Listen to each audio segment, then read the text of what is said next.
안녕하세요, 여러분. 오늘 저희는 누가복음 23장의 말씀을 읽고 그 말씀의 사실들을 기억하고 묵상하고 주님 앞에 이 말씀이 무엇인지 물어보는 기도의 시간들, 주님 앞에서 묵상의 시간들을 가졌습니다. 저는 이 말씀들을 읽고 묵상하면서 제 안에 성령의 이런 기름 바르심, 또 그분께서 제게 하는 이런 주는 이 제목이 있었습니다. 그 제목은 이렇습니다. 여러분은 어떠한 사람입니까? 오늘 여러분은 어떠한 사람이 되어야겠습니까? 지금 여러분은 어디에 있습니까? 여러분은 이러한 기도를 하고 있습니까? 이러한 질문을 주님 앞에서 가지게 되었습니다. 하나님의 아들 예수 그리스도 그분 자신과 그분의 성경 말씀을 불신하고 방관하고 혹은 비웃거나 조롱하거나 멸시하거나 시험하거나 아니면 예수님을 치거나 채찍질하거나 침뱉거나 못 박아 죽이는 사람입니까, 여러분? 여러분은 예수님 그분 자신과 그분의 말씀을 부인하고 멸시하고 죽이라고 소리치는 종교적이고도 정치적인 어리석은 사람은 아닙니까?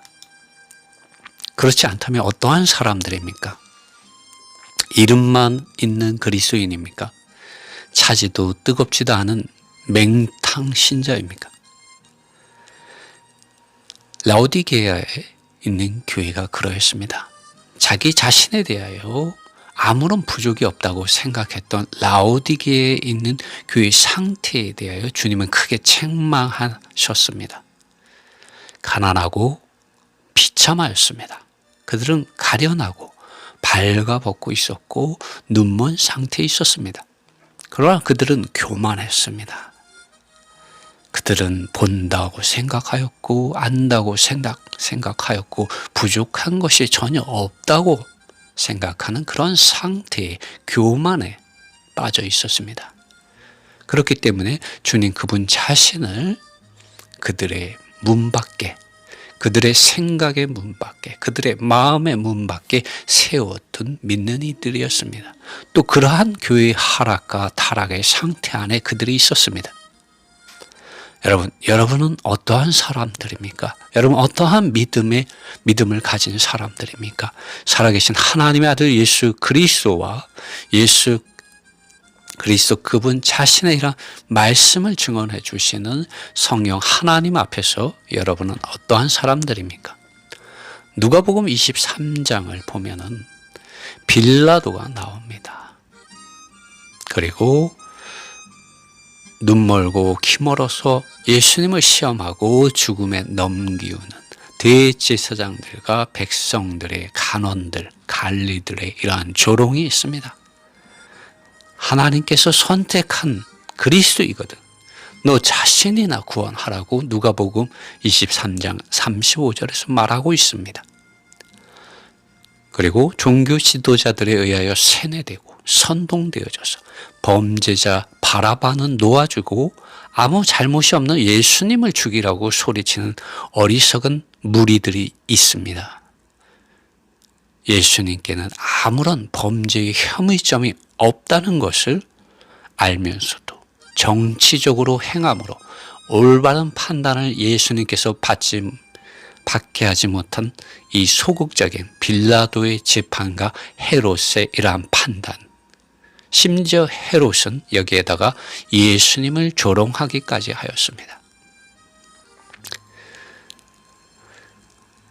마지막에 보면 십자가에 예수님께서 달리셨을 때 그분의 좌편과 우편에 범죄자들이 둘이 못 박혔습니다. 두 사람이, 한 사람은 오른쪽, 한 사람은 왼쪽에 못 박혔습니다. 그분께서 이 땅에 사실 때 정말 그분은 죄인들의 친구였는데 그분의 마지막 모습까지 그분은 죄인들과 함께 하였습니다. 그런데 그중 한 죄인이 자기와 똑같은 형벌을 받는다고 하여서 하나님을 두려워하지 아니하고 아무 잘못이 없는 예수님을 조롱하고 모욕하고 그런 조롱과 모욕을 예수님께 퍼부었습니다. 너와 우리를 구원해 보라고 말했습니다. 하나님의 아들이거든. 이런 말을 했겠죠. 못 모르고 시골에서 올라오다가 예수님이 그런데 그런 이런 사람들과는 다르게 또 이런 사람들도 있습니다. 못 모르고 시골에서 올라오다가 예수님의 십자가를 지게 된 구레네 사람 시몬이 여기에 기록되어 있습니다. 얼마나 큰 영광입니까? 여러분 못 모르고 예수님을 믿었습니까? 하나님의 긍휼과 은혜와 영광이 여러분에게 임한 것입니다. 예수님의 죽으심의 사건을 보기 위하여 또 모여든 많은 군중들이 있었습니다. 그들 가운데 선동되어진 쇠뇌되어진 종교 지도자들에게 의해서 그런 어리석은 무리들이 있는가 반면에 이런 예수님의 사건, 죽으심의 이런 사건을 보기 위하여 모여든 많은 군중들이 있었습니다. 여러분, 이 사람들이 오순절날 성령이 임하고 나서 베드로의 이런 증언을 통해서 이들이 예수님의 증인들로 거듭나지 않았겠습니까? 분명히 그렇게 되었다고 저는 믿고 있습니다. 그렇기 때문에 한 번에 이러한 베드로의 증언으로 5,000명이나 되는 사람들이 믿고 침례를 받을 수 있었던 큰 사건이 일어난 것이죠. 또한 예수님이 이 땅에 사셨을 때 식사할 겨를도 없이 하나님의 나라의 이러한 복음을 씨를 뿌린 결과이기도 하죠. 네. 그리고 예수님의 죽으심을 인하여 슬퍼하고 통곡하며 우는 여인들이 누가복음 23장에 나옵니다. 이들은 갈릴리로부터 예수님을 따라 나온 여인들입니다. 그리고 이 누가복음 23장에는 예수님을 믿고 찾고 사랑하고 그분의 의와 그분의 왕국의 실제, 그분의 나라를 기다리거나 아니면 그분의 의와 이런 왕국의 실제 안에 살고 싶어하는 사람의 기록이 나옵니다. 그리고 여기 백부장이 또 이야기가 나옵니다. 그는 이러한 고백을 합니다. 이러한 사건들을 보았습니다. 예수님의 이런 죽으심의 사건들, 또 하늘이 캄캄해지고, 네, 정말 이런 주님의 이러한 죽으심이 일어나는 그 광경들을 본 한 백부장이 그 일어난 일을 보고서 이렇게 고백합니다. 그는 하나님께 영광을 돌리며 말했습니다. 분명히 이 사람은 의로운 사람이었다라는 믿음을 가지게 됩니다. 그리고 예수님을 아는 이들과 구경하러 모인 군중들, 그리고 갈릴리로부터 예수님을 따라온 여자들이 그 일어난 광경을 보고서 그들의 가슴을 치며 돌아갔습니다. 그중 의로운 아리마대 요셉의 이야기가 여기 23장에 또 기록되어 있습니다. 그는 이 대제사장들과 간원들, 공회 의원들의 결의, 예수님을 죽여야 된다는 그런 결의에 대해서 반대하였던 사람이었습니다. 아리마대 출신의 사람이었고 하나님의 나라를 기다리는 사람이었습니다. 그런데 이 사람은 예수님의 죽으심 이후에 바로 빌라도에게 갔습니다. 왜 갔겠습니까? 예수님을 달라고 요구하였습니다. 사실 이 아리마대 요셉도 권세 아래 있는 사람이 아닙니까? 여러분이 만일 아리마대 요셉의 위치에 있었다면 지금 이러한 상황 가운데서 여러분 어떠한 생각과 어떠한 행동을 하겠습니까? 그는 권세 아래 있는 사람이었지만 그는 하나님 그분 자신과 그분의 말씀을 거역한, 또 구원자 메시아 그리스도를 거절하는 그러한 권세와 세상의 권세, 종교적인 권세와 세상의 권세를 두려워하지 않고 예수님의 시체를 달라고 요구했습니다. 그리고 아무도 장사한 적이 없는 바위의 판무덤에 예수님을 장사하였습니다. 여러분 이렇게 할 수가 있습니까? 믿음이 없이는 불가능한 일이죠. 주님께서 정말 이러한 아리마대 요셉에게 함께하고 계셨습니다. 그리고 예수님의 이러한 장사되는 이러한 장소를 목격하고 향품을 예비하러 간 여인들의 기록이 누가복음 23장에 나옵니다. 그러나 이 누가복음 23장에 제자들에 대한 기록은 없습니다. 이 시간 제자들은 어디에 있었겠습니까? 어디에 있었을까요? 그 기록을 찾아볼 수가 없습니다. 여러분은 지금 어디에 있습니까?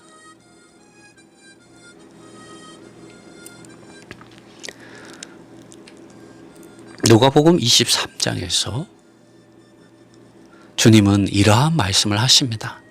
그분의 이러한 죽으심 앞에서 슬퍼하는 이들, 여인들을 향하여 이러한 말씀을 하십니다. 나 때문에 울지 마라. 너희 자신들과 너희의 자녀들을 인하여 울라고 말씀을 하십니다. 여러분 무엇을 위하여 울고 있습니까? 예수님을 인하여 울고 있습니까? 예수님께서는 우리 자신들, 우리 자녀들을 위하여 울라고 말씀하고 있습니다. 왜 우리 자신과 우리 자녀들을 인하여 울어야 할까요? 여러분, 주님께서 말씀하셨습니다. 내가 올 때에 믿음을 보겠느냐고 말씀하셨습니다. 지금 누가 형제님은 이 누가복음에서 하나님의 아들 예수 그리스도 그분 자신을 증언하고 있습니다. 그리고 불신하는 이 세대 어떠한 사람들이 그분을 거절하고 불신하고 모욕하고 그분을 치고 때리고 침뱉고 가시관을 씌워지게 하고 자주색 옷을 입히고 조롱하고 그분의 옷을 빼앗아 탈취하여 나누고 그분을 십자가에 못 박는지를 이야기해 주고 있습니다. 이 일은 여전히 오늘날 반복되고 있습니다. 여러분은 어떠한 사람입니까? 여러분 어떠한 사람이 되어야겠습니까? 여러분 지금 어디에 있습니까? 주님은 기도하셨습니다. 34절에서 아버지 그들을 용서해 주십시오. 왜냐하면 그들이 하고 있는 것을 그들이 알지 못하기 때문입니다. 그들은 십자가 아래서 예수님의 옷을 가지고 제비를 뽑았습니다. 예수님이 십자가에 못 박히시기 전에 제자들은 누가 높냐고 서로 그 자리 싸움을 하고 있었습니다. 여러분, 주님이 기도하셨습니다. 용서해 주십시오. 우리 기도해야 됩니다. 주님, 나를 용서해 주십시오. 왜냐하면 나는 지금 내가 하고 있는 것을 내가 알지 못하기 때문입니다. 우리 이렇게 기도해야 합니다. 주님, 나를 용서해 주십시오. 주님, 내가 하고 있는 것을 내가 알지 못합니다. 주님, 나에게 보여주시고 나의 눈을 열어주시고 나의 귀를 열어주시고 나의 마음을 열어주사 주님의 말씀을 들을 수 있는 길을 허락해 주십시오. 주님을 주님으로, 주님을 나의 왕으로 받아들일 수 있는 믿음과 말씀과 능력을 또 주님의 영광을 나에게 나타내어 주십시오. 우리는 기도해야 합니다. 그렇지 않으면 이 군병들과 같이 예수님의 것을 탈취하고 제비 뽑는 이러한 사람이 될 겁니다.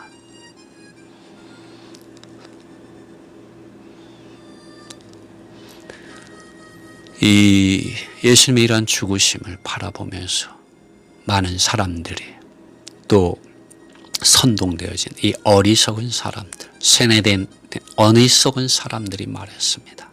그는 다른 사람들을 구원하였지만 자기 자신을 스스로 구원하지 못한다 라는 이런 비난이 섞인 말들을 합니다. 그는 다른 사람들을 구원하였다. 만일 선택된 자, 하나님의 메시아라면 너 자신을 스스로 구원해봐라 라고 주님을 비웃었습니다. 여러분 믿음 안에 있습니까? 아니면 낙심하고 주님을 미워하고 있습니까? 아니면 주님으로부터 멀어져 있습니까? 주님이 말씀하십니다. 그들을 용서해 주십시오. 왜냐하면 그들이 하고 있는 것을 그들이 알지 못하기 때문입니다.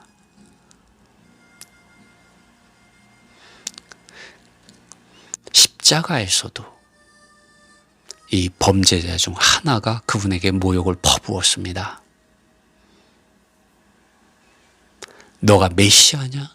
너 자신과 우리를 구원해봐라 라고 말했습니다. 너가 메시아냐? 여러분 우리 믿음 안에서 우리 주님에 대해서 이러한 의심을 가지고 주님을 대하지 않습니까? 우리는 회개해야 합니다. 그분은 하나님의 아들이십니다. 왜 예수님께서 이 십자가에서 못 박히셔야 했습니까? 왜 예수님께서 죄인들과 함께 똑같은 취급을 받으셔야 했으며 왜 예수님께서 죄인들의 친구가 되어 주어야 했으며 왜 예수님께서 귀신들을 쫓아내어주고 약하고 병든 자들을 치료해 주어야 했습니까? 왜 마지막까지 예수님이 이러한 죄인들과 함께 하여야 했습니까? 예수님은 죄인인 여러분과 저를 구원해 주시기 위해서 또 예수님은 이러한 죄인들을 사랑하셨습니다. 구원하시기 원하셨습니다. 그러므로 그분은 죄인과 같이 여겨졌으며 아버지 하나님 앞에서 우리를 대신하여 죄인들을 대신하여 십자가를 짊어지신 것입니다. 우리를 구원하기 위해서 이 범죄자 중 하나가 눈먼 범죄자 중 하나 어리석은 범죄자 중 하나가 한 이 말씀을 이루어지게 하기 위하여 주님은 십자가에 못 박히신 것입니다. 그분은 우리의 메시아이고 여러분과 저를 구원해 주기 위해서 그 십자가에 달리신 것이었습니다. 그때 한 다른 범죄자가 그 사람을 꾸짖었죠. 너와 동일한 형벌 아래 있다고 해서 너 예수님께 그렇게 말하는 것은 합당하지 않다. 너가 하나님이 두렵지 않느냐 라고 이 다른 범죄자가 그를 꾸짖었습니다. 여러분 어떠한 사람입니까? 예수님을 의심하고 예수님께 모욕을 퍼붓는 사람입니까?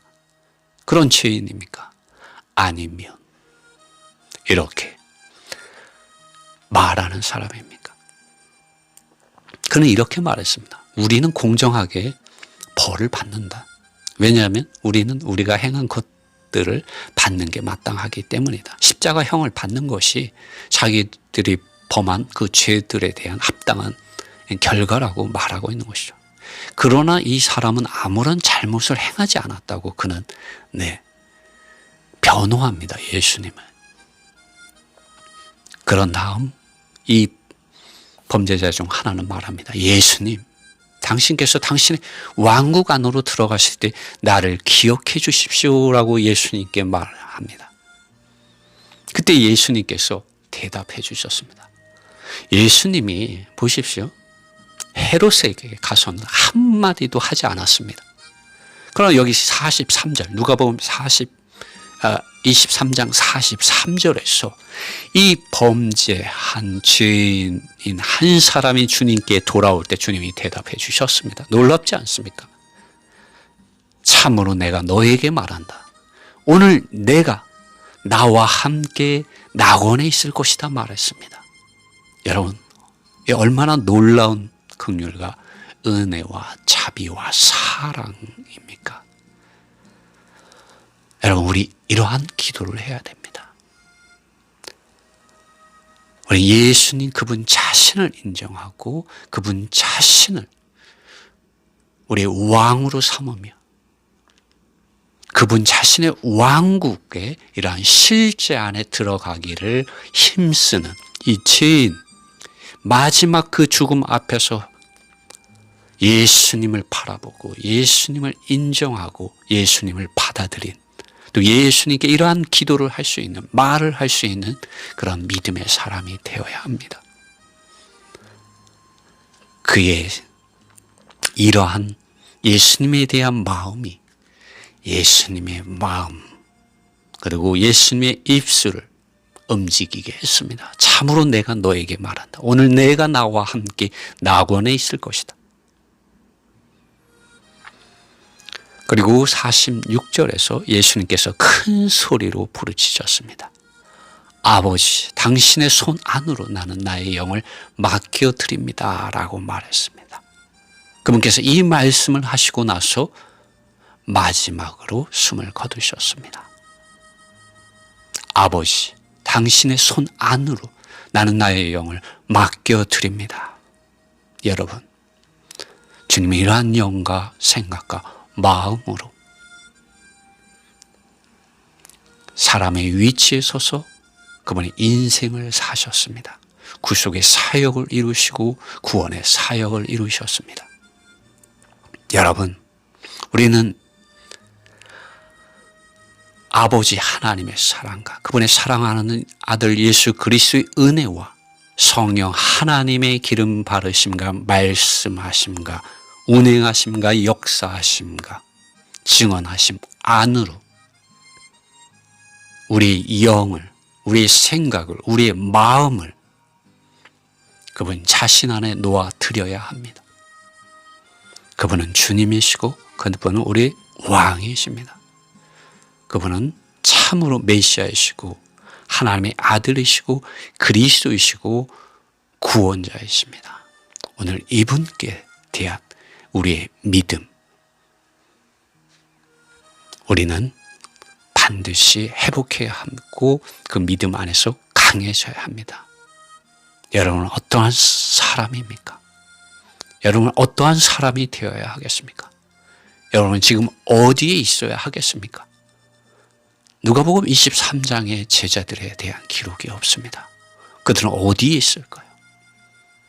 그러나 여기 회개한 한 강도의 이러한 이야기가 기록되어 있습니다.